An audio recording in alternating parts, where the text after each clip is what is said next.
again.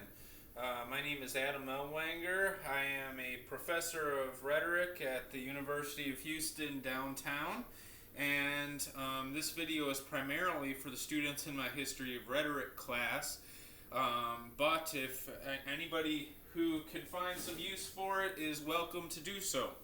So today we are talking about Quintilian, the Roman teacher of rhetoric, who is famous for having written Institutes of Oratory, which is a humongous book if you see the whole version.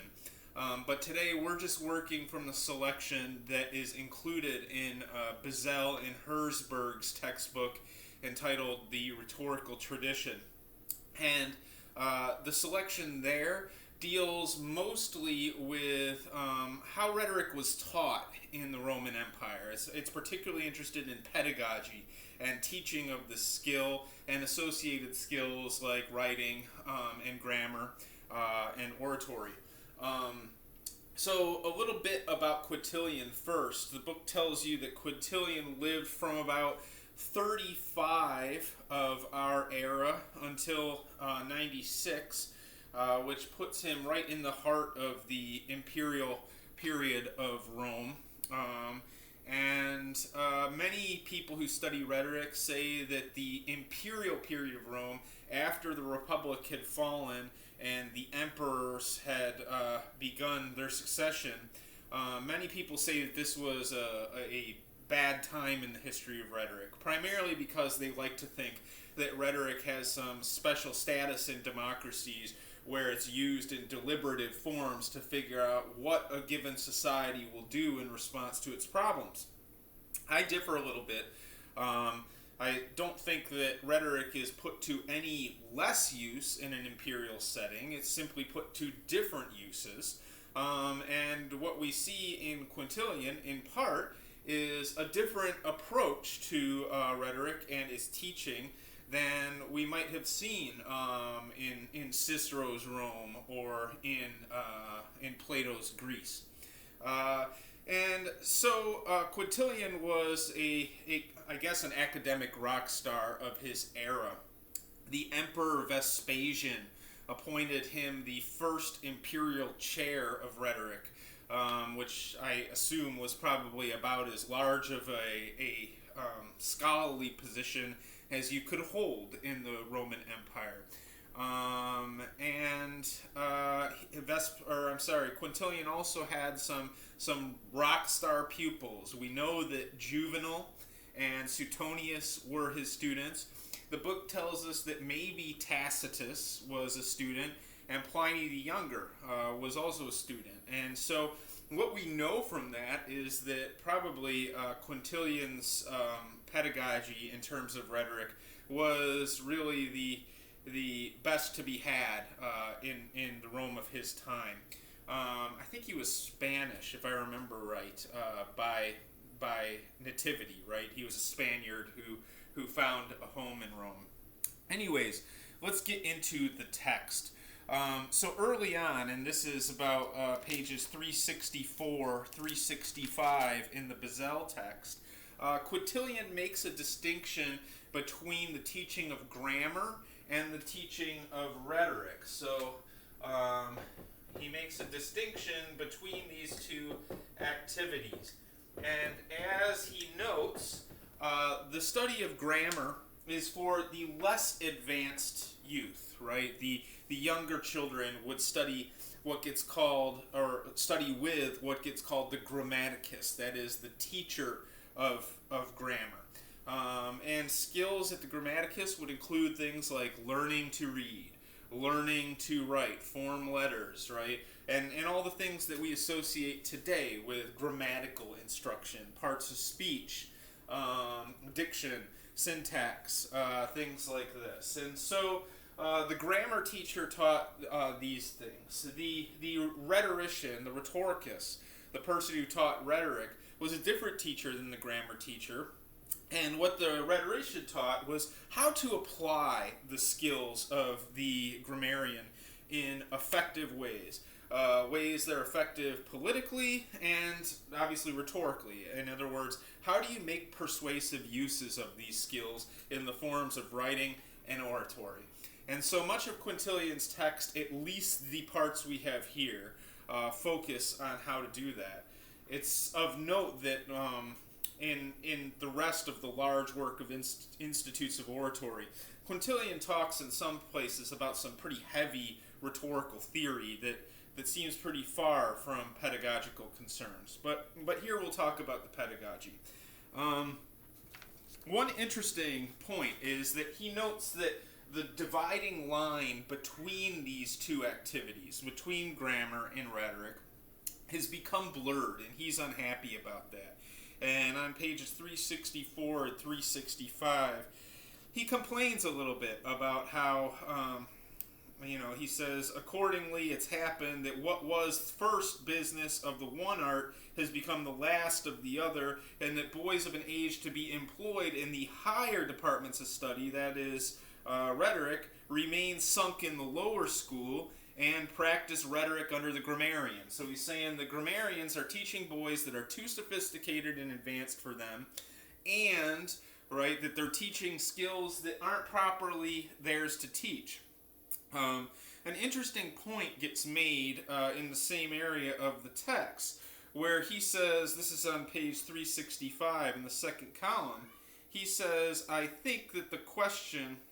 Hang on just a second. I'm going to go yell at my children. I'll be back.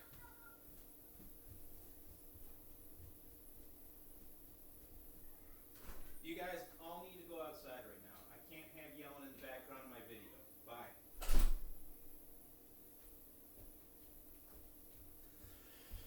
All right. So, how was that for rhetoric? Okay. So, where were we?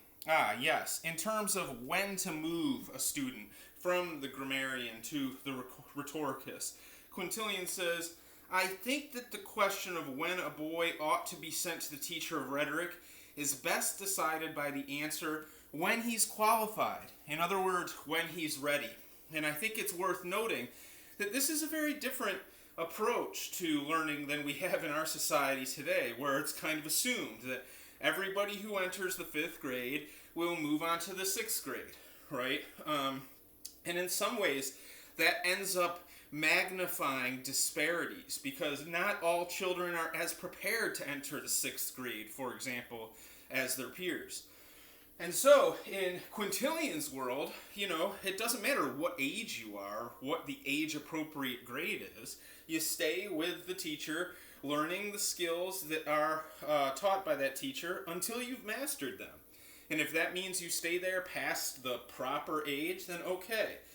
And I think that this is one of the useful things in some ways about these pedagogical aspects of Quintilian, is that it encourages us to think about what are some of the built-in assumptions of K through 12 education and perhaps college education in our era that are unexamined, right? That we don't even notice because it just seems natural. Well, yeah, then the year ends and you move on to the next grade, right?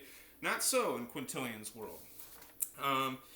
One of the very distinctive parts of Quintilian is his emphasis on the teacher's character. That is, the ethos of the teacher. And so, if we go to page 366 in the second column, he says, of these professors, the morals must be first ascertained, a point of which I proceed to treat in this part of my work, not because I don't think that the same examination is to be made, and with the utmost care in regard to almost all the teachers, as indeed I've shown in my last book, but because the very age of the pupils makes attention to the matter more necessary. And if you skip down about 3 inches, Quintilian continues, let the teacher adopt then, above all things, the feelings of a parent towards his pupils, and consider that he succeeds to the place of those by whom the children were entrusted to him. Let him neither have vices in himself, nor tolerate vices in anybody else. Let his austerity not be stern, nor his affability too easy, lest dislike arise from the one or contempt from the other. And the passage continues, and what Quintilian seems to be saying is that the moral virtue of the teacher is paramount, right? And he says the good teacher can't tolerate the faults of his students, right? If you have a teacher who's saying, it's good enough, right, then that's not a good teacher, right? A teacher needs to push somebody.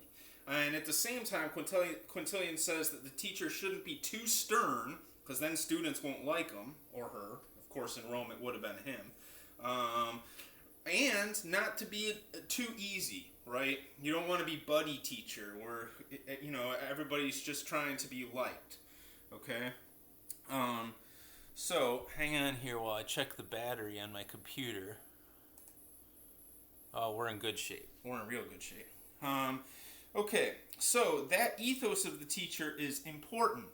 And he says on the next page, this is 367, the liberty of standing up and showing exultation in giving applause, as is done under most teachers, is by no means to be allowed to boys.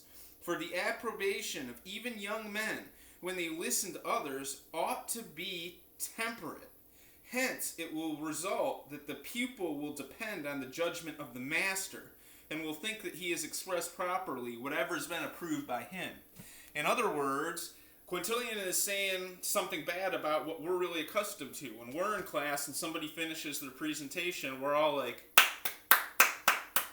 Quintilian says, no, right? The students don't clap. The students shouldn't be allowed to show any signs of approval of their classmates' work, right? Because that puts the teacher in this situation where either he has to allow the applause, in which case the student thinks, oh, I must have done well, or he has to embarrass that student and say, no, everybody stop applauding. That was not good, right? And in other words, in sort of this radically democratized classroom where everybody gets applause, you never really know what's good and what's not anymore, and what has the teacher's approval and what doesn't. He continues again on 367. He says, the master ought not to speak to suit the taste of his pupils, but the pupil should speak to suit the tastes of their master. In other words, what he's saying here is the teacher should not lower themselves to the forms of speech and diction and tastes and appetites of their students, right? The student should try to raise themselves to that of the teacher, especially since the teacher is supposed to be in this parental role, according to Quintilian. Where was I going with that? I had something else I wanted to say. It's interesting in some ways, because we think in our era that taste is just sort of subjective, right? You like what you like in writing, I like what I like in writing, but Quintilian kind of dismisses that out of hand. He says, no, the teacher's taste is superior, right?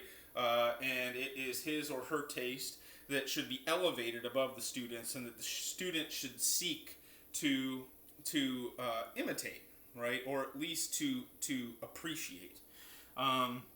One thing that interestingly differs from some earlier texts is that on 367, Quintilian says, the mere boys, or rather, the idea that mere boys should sit mixed with young men, I do not approve. For though such a man as ought to preside over their studies and conduct may keep even the eldest of his pupils under control, yet the more tender ought to be separate from the more mature, and they should all be kept free, not merely from the guilt of licentiousness, but even from the suspicion of licentiousness. And what Quintilian is doing here is really discouraging any kind of sexual contact, both between older students and younger students, and between teachers and students generally. And as we talked about in our course, some of the Greek schools, this was kind of common practice of romantic relationships between teachers and students, or more advanced pupils and less advanced pupils. And so Quintilian is very clear in this moral emphasis that he places on the teacher, that he expects that to be extended to the expectations for students, right? And this is why he advocates separating the young people by age in particular, right? So that the older students can't prey upon the younger students. In terms of not lowering yourself to the diction of the students or their tastes, if you're a student of rhetoric, you may have read the Phaedrus or the Phaedrus by Plato, and this is precisely Socrates' concern in that dialogue, is that the type of oratory that Phaedrus is falling in love with from Lysias it also pulls him down, right? It pulls Socrates down from the elevated area of his tastes and truth. So that's a theme that runs through some of this ancient thing or description of learning oratory and rhetoric. On 369 in chapter 4, Quintilian starts talking about what he calls the first duties of the teacher of rhetoric. And some of these are very interesting. Now, I think I'll write them up here. One is narration, right? That the teacher of rhetoric at the beginning should teach narration, should teach imitation, should teach repetition, should teach, what else do I have in my notes? Should teach memorization. Memorization. Should teach stylistics, right? So tastes as far as writing is concerned, and should learn dictation. And then we look at this list and we think about, geez, how many, what's the modern attitudes of these things? Well, we like narration very much, right? In the sense of, hey, tell me a story from your life, right? That's a very popular writing assignment for developing writers.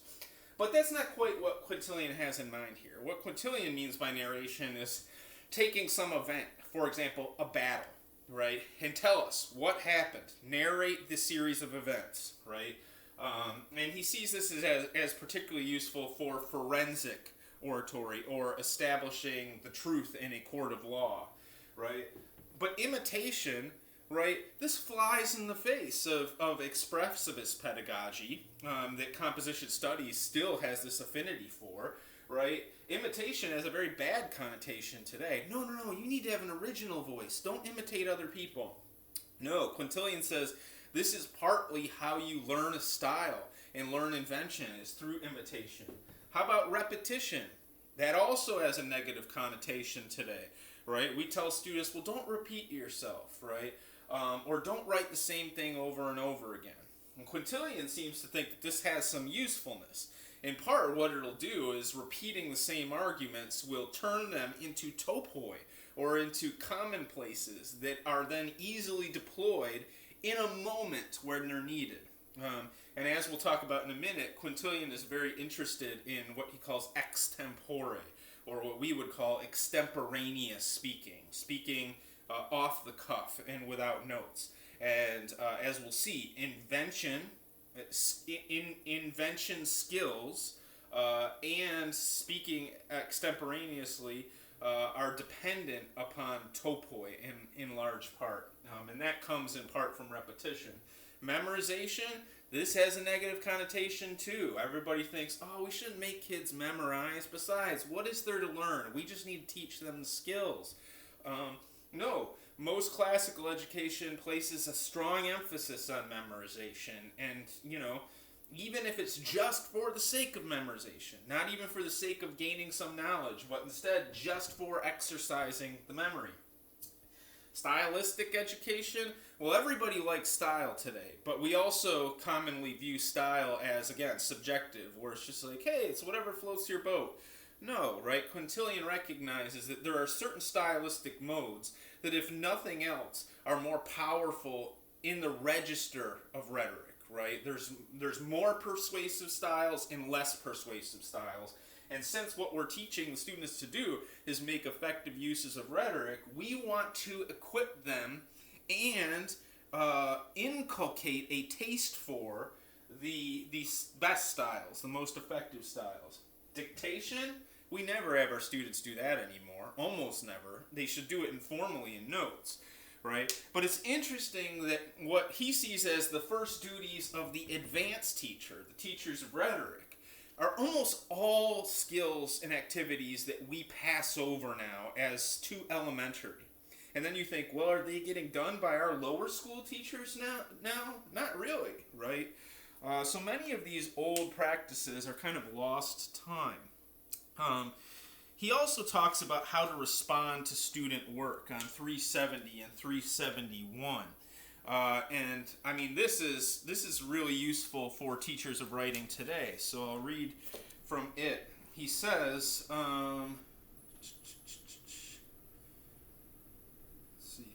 "Nor is it improper for me, moreover, to offer this admonition, that the power of boys sometimes sink under too great severity in correction. For they despond and grieve, and at last they hate their work. And what is most prejudicial, while they fear everything, they cease to attempt anything." Right? So let's pause for a second there. Right? He says, look, it's a mistake to correct too much. And I think that this is something we all need to stay away from as teachers of writing. Because when you have a student who really needs a lot of help with writing or with speaking, if every single thing they do they're getting corrected for or told they're wrong, then they get discouraged and don't do it anymore, don't even attempt. So Quintilian says, there's a similar conviction in the minds of people who cultivate trees, who think that the knife should not be applied to tender shoots, as they appear to shrink from steel, and to be unable yet to bear an incision. Beautiful metaphor, right? That the young student who doesn't have many skills yet can't stand the cut of a harsh criticism. A teacher ought therefore to be as agreeable as possible, that remedies which are rough in their nature may be rendered soothing by the gentleness of hand. He ought to praise some parts of his pupils' performances, to tolerate some, and to alter others, right? And so in other words, does Quintilian say, no, you shouldn't lay the blade to him? He says, no, you have to cut out what's wrong, right? That the student has to be told what they're doing wrong and what they're doing right. But the trick is to deliver the cut in a way that, to put it perhaps differently, is to put it in a friendly way, right? Try to make the criticism constructive and not a overall judgment of the student's capacities. So Quintilian continues. He says, different ages, however, should be corrected in different ways, and work is to be required and amended according to the degree of the pupil's abilities. I used to say to boys when they attempted anything extravagant or verbose that I was satisfied with it for the present, but that a time would come when I should not allow them to produce compositions of such a character. Thus they were satisfied with their abilities, and yet not led to form a wrong judgment. All right, interesting. So again, what he says is, basically you set up little successes for the student, but you don't indulge them, right? And I think, in some ways, composition historically has been this red ink, no profession. I think in some ways now composition studies has swung to the other pendulum, where it seems to me that for some teachers the teaching of writing is kind of a non-stop giving of applause to the student, because we're so tuned into affect and emotion that we think like, oh, well, if just they can believe they can do it, then they can do it. And so then teaching becomes an exercise in affirmation, right? But I think that what Quintilian is pointing us back to is that in some ways, taken to an extreme, affirmation does students no favors. Okay. Let's see. He talks about, this is where he gets into the importance of invention and topoi, and these are some of the more sophisticated skills for him. Let's read a passage on 372. He says, when they say, he's talking about orators, when they say the same things in various pleadings, They're cold meat, as it were, served up over and over again, must either create loathing in the speakers themselves, or their unhappy household furniture, which, as among the ambitious poor, is worn out by being used for several different purposes, must, when detected so often by the memory of their hearers, cause a feeling of shame in them, especially as there is scarcely any commonplace so common which can incorporate it well without any pleading. Okay, and so what he's saying here is the importance of invention. He's like, topoi are good enough, right? Like, in part, right? And to a limited extent. But if all you've got is the same 6 arguments that you always rehearse, in other words, if you're looking for retweets on Twitter, don't just be the 37th person to observe X, right? That you need to be able to invent kind of unique take. And if your take is always the same, he says that's like cold meat, you know? Nobody wants to eat leftovers all week. And you have to be careful as a speaker and as a writer not to serve up leftovers over and over. The other metaphor he gives is like poor people who can't afford new furniture, and so what they do is instead of throwing out the old furniture and getting some new stuff, right, what they do is they just keep moving the worn out furniture they have around the room and rearranging it so that somebody comes in and says, hey, what's different around here? Do you have new furniture? And you're like, no, it's the same stuff, I just moved it. Then people say, yeah, I remember it. And so what he's saying is that good oratory needs to have some bombast and some inventiveness, if only to keep audiences interested and indeed to keep the speaker interested. Okay, I'm trying to move quickly here, just because I don't want the video to be too long.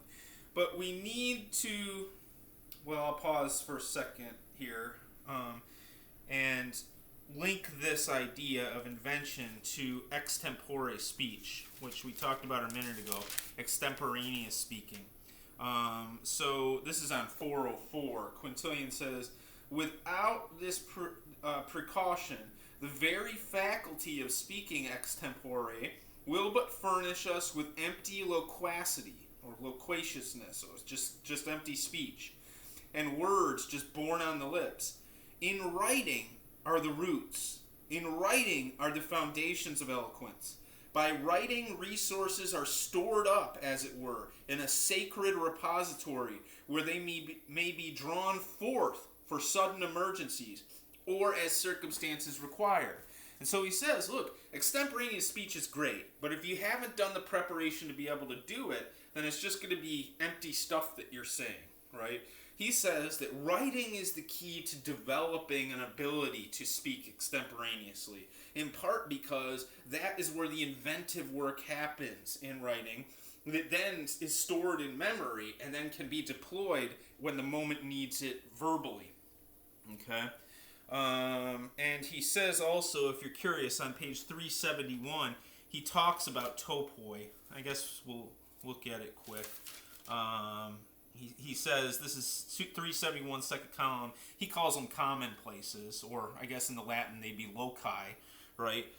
Commonplaces, I speak of those in which, without specifying persons, it is usual to declaim against vices themselves, as against those of the adulterer, the gamester, the licentious person.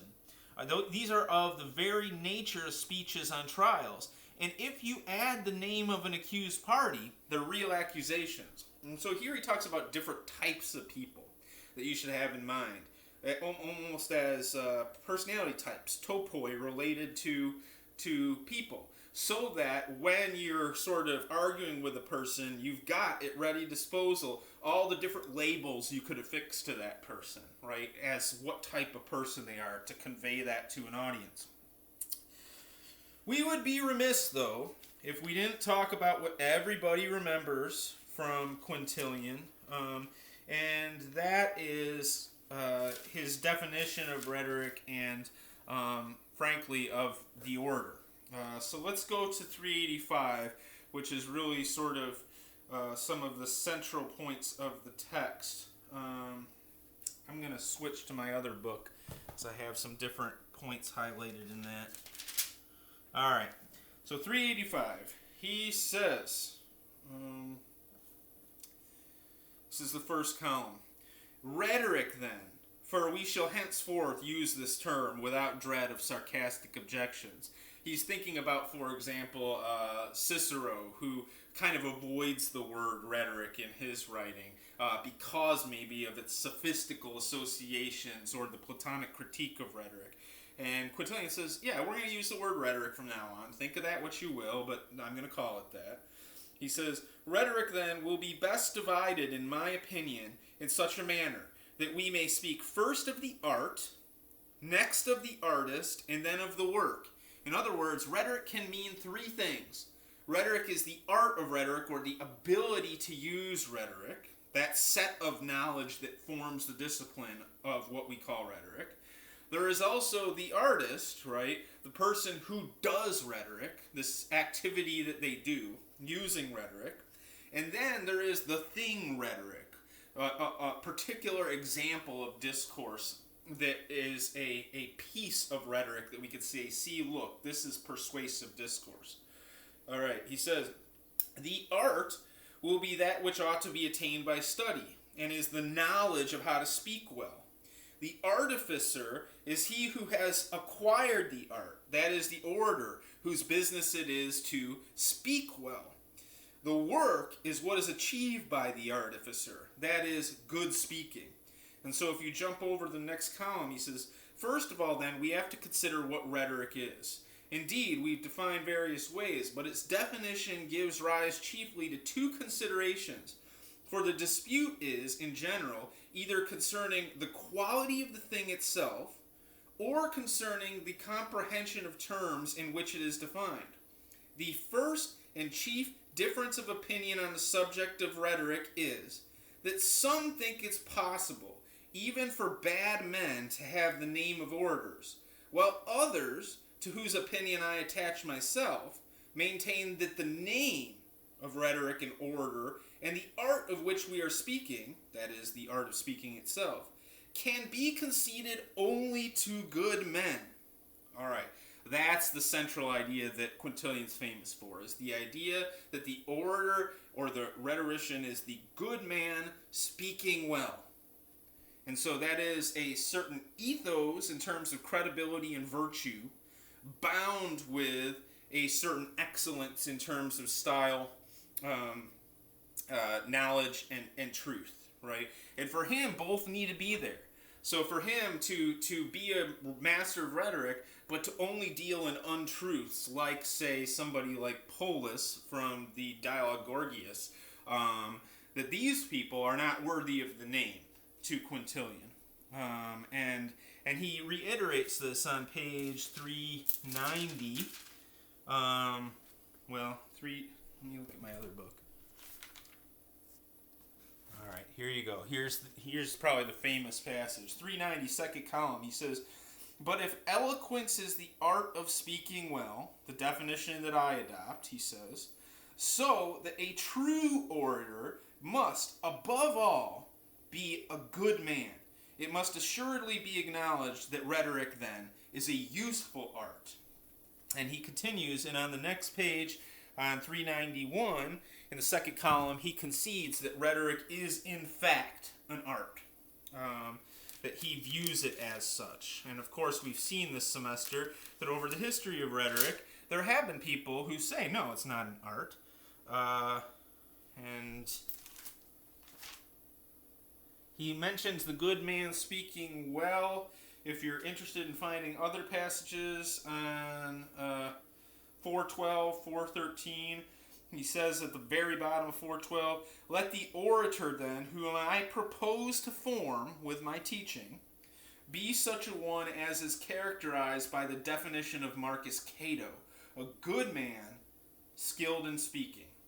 There you go. And he continues with that passage, right? So this is this emphasis on ethics, both in teaching and in practice and in learning, right?